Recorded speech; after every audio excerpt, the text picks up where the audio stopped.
Otunlar we beýleki migrantlar Horwatiýanyň serhedinden Sloveniýa geçsek bolup kösendiler.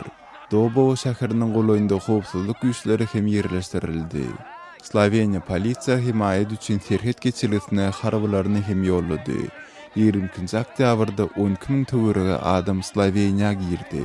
Olaryň käbirleri Brežice şäheriniň golaýyndaky tutsakhana eltildi. Ol ýerde migrantlar Ýewropa Birleşiginiň döwletlerine göwerilmän saklanýandygy üçin protest geçirdiler. Wengriýa Horwatiýa bilen serhedini ýapandan soň Sloveniýa geçmekçi bolýan migrantlaryň sany göz görtüle artdy.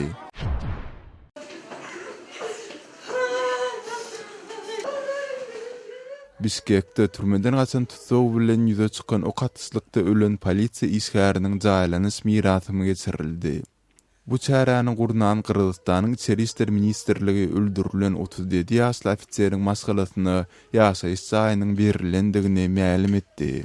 O katyslykda parahat ýyllatdan 2 adam we gaçkygyň özü hem öldürildi. Gurungy ýan tutsaw 11 oktýabrda Biskekň türmesinden gaçypdy.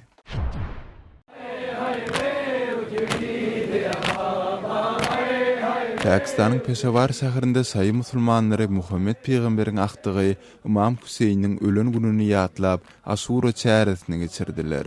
Aşura güni matan tutulup bu çärätni syjylar öz-özüni gamçylaýarlar. Sünni musulman ekstremistleriň amala aşyryp biläjek hüjümlerinden hawatir edilip, tebitde howpsuzlyk güýçleri ýerleşdirildi.